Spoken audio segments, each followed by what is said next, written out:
Hello and welcome to Zaxon Castle of my FE4 0% growth low turn count playthrough. At this point I would strongly advise that you skip until 58 seconds in the video because, as you remember, when I left off my units were in a very risky position, and as such I need to do a lot of RNG abuse to keep them alive. So I'll resume commentary at 58 seconds.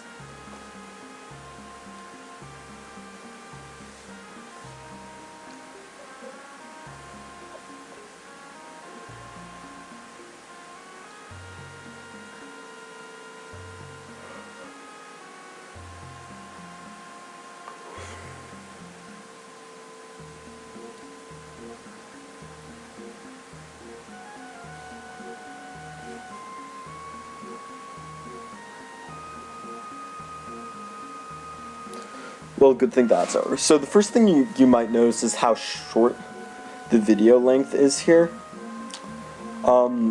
Simply put, there are a lot of short castles from now on because there aren't really any side objectives going on anymore in the game. My endgame team got most of the pairing stuff done, with the exception of a bit more money on Sigurd. And now it's really just super quickly rescue skipping a lot of the game, or just going incredibly fast. So here this is very problematic because Sylvia gets one-shotted by all the axe users, even if it's a low hit rate. Sigurd is killed pretty easily too. A bow hit and a hit from a mage will kill him too, so yeah, he's just at a big risk. Sorry about that, was messing around. So I thought Lexus would only need to use Charm once, but turned out to be helpful a few more times, like breaking out here. Unfortunately I can't charge straight ahead immediately simply because Levin needs to get whole SETI, after which he will become a juggernaut who will solo the rest of the game with relatively little difficulty. With the exception of Reptor. Like, even with whole SETI on 0% growth, he still needs a charisma boost to even dodge his attacks, and then that's at like a 93 hit rate, but there shouldn't be too much abuse left in this generation. I'm not sure.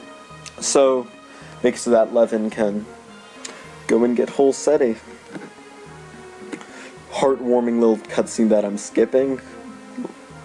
Yellow light, and he has the most broken weapon in possibly the series. Look at that, 30 might plus 20 speed plus 10 scale.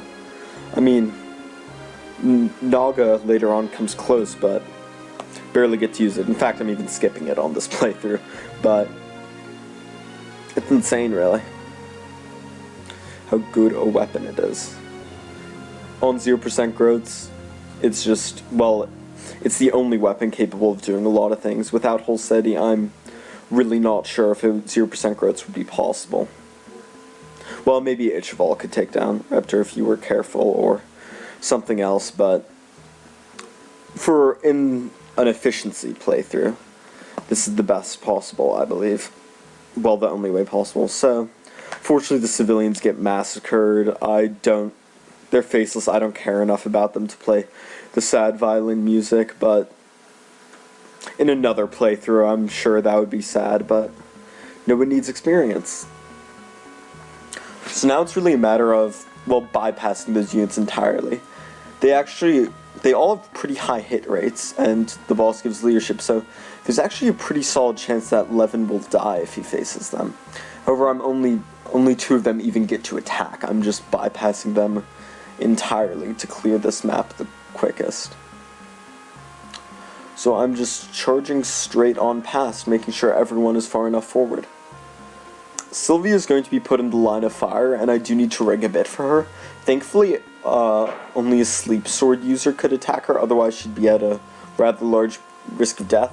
But I do have to make sure that she isn't put to sleep, for obvious reasons. That would make her probably die and make the 19 turn of this map I'm about to get impossible. So about that, I know that the minimum turn count on this chapter with the rescue staff from the beginning is 17 turns. I think considering I have to lug a 6-move unit around and I couldn't get the Night Ring on Sylvia, I'm pretty sure this is the fastest turn count I could have managed, so I'm pretty happy about that. This is actually probably faster or about the same as what you would get on a playthrough with growths, because although obviously it would be faster because your 9 move units would be able to trivialize the map like they normally can, the main issue would be that you'd complete earlier chapters fast enough that you wouldn't have you'd have to skip out on using the rescue staff for Thove Castle, so this is actually a pretty respectable turn count, 19 turns. And yeah, here Tron comes in handy again, although I guess a sword could do it too. Sigurd isn't capable of taking down one of those bosses by himself, even one of those generals by himself, even with all the stuff he's been given, so Lexus needs to chip in. Don't expect to see her do too much more combat, but do picks up a little bit of cash. I'm pretty sure that since I was rather conservative with the rescue uses during the second half of this chapter, that buying Thoron won't hurt. I'll be able to do everything I need. So Levin kills Dakar with whole steady because he's ridiculous. Didn't even have to rig. For some reason here it froze, but you'll see his... Oh, I accidentally paused, but you'll see his incredible death quote. What a tragic here.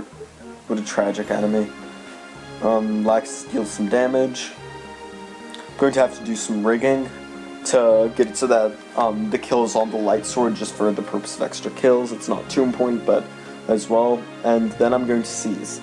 So I'm pretty sure that everything's on track for being alright at the end of this generation.